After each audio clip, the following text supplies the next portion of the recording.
Hi guys! Our PLC group read a book called Discipline with Dignity. We were initially intrigued by this book because of its focus on treating students fairly. Overall, this book talks a lot about making sure that issues of student behavior are met with respect and constructive solutions rather than harsh punishment or unyielding power. As teachers and people in authority, we should strive to treat students with the respect they deserve as individuals and protect their right as humans.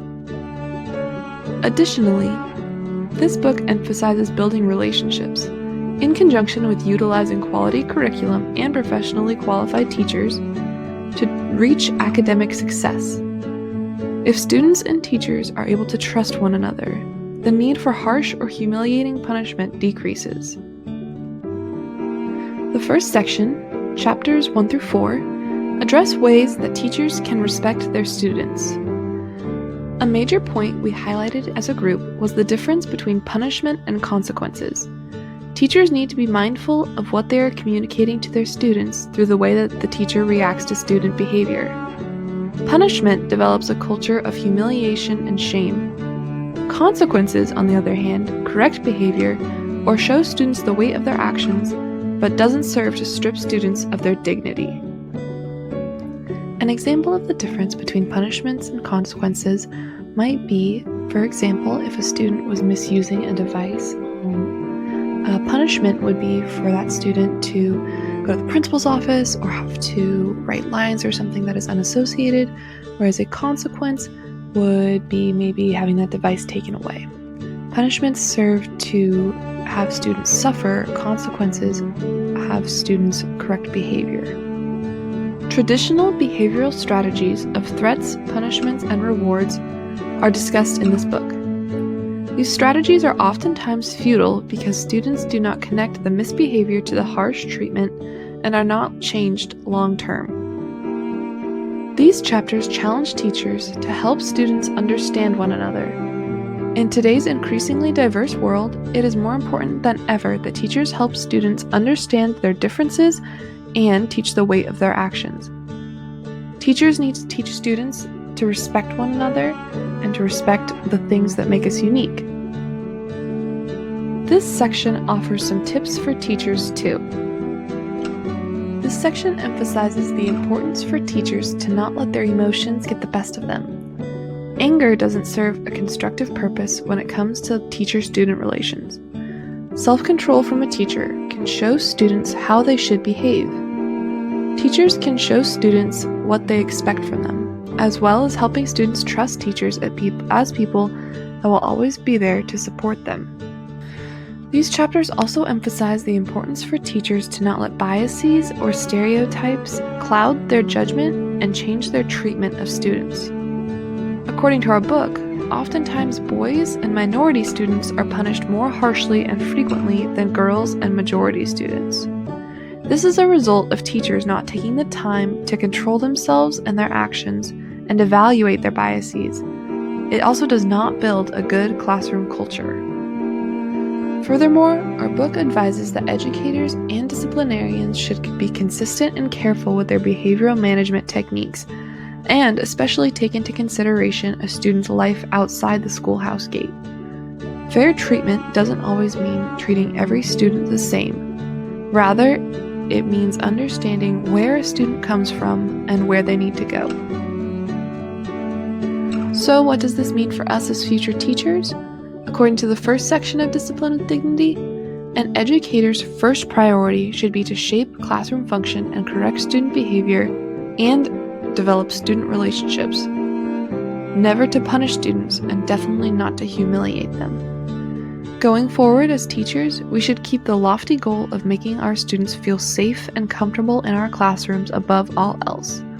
If we are able to create a foundational environment of respect and rapport in our classrooms, meaningful learning can occur. Safe and comfortable student behavior. Student behavior.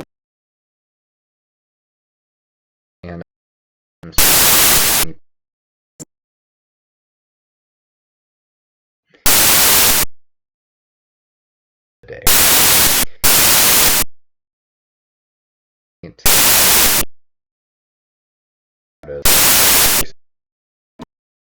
first I approach always very in the regarding use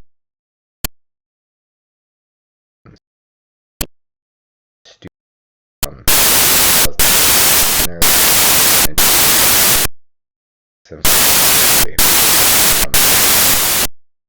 now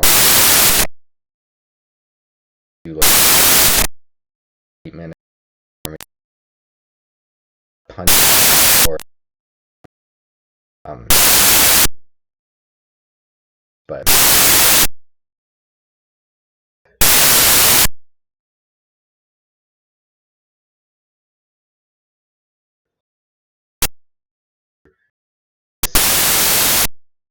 or really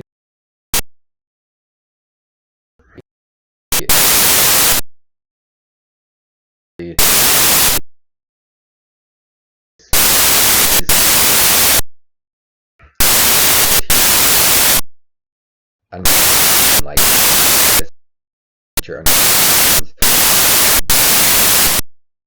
of them because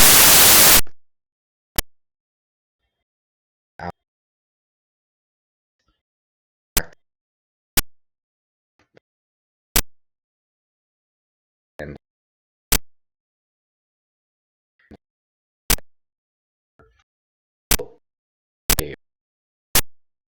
so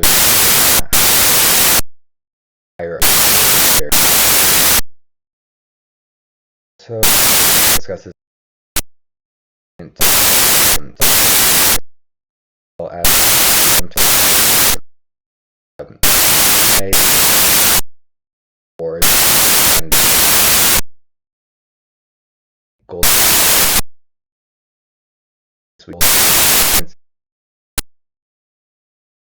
that are most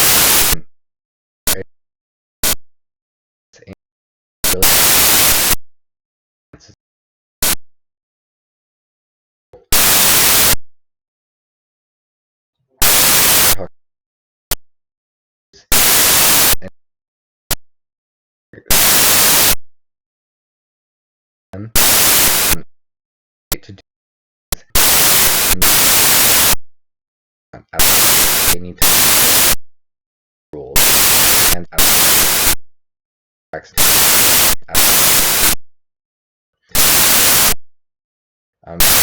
with them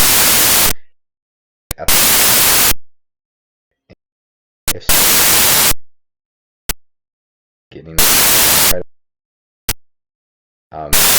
and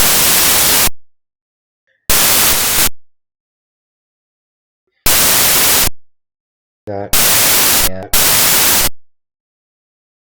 just go okay the form like basic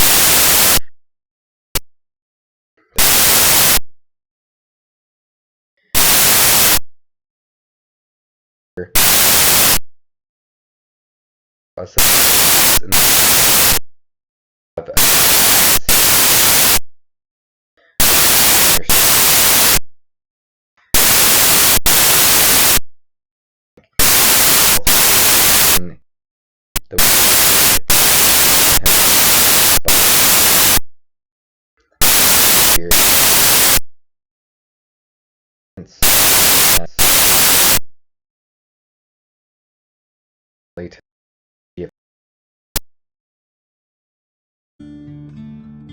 Hey everyone, it's Josh Brueggemeier, and I wanted to talk to you about the last section of our book, chapters 8 through 11. This chapter had two major points. First of all, it was talking about stress and discipline and how those two can interact in different and often disastrous ways. And two, talked about a lot of strategies for teaching. So stress and discipline. We talked about how stress and discipline can often go hand in hand.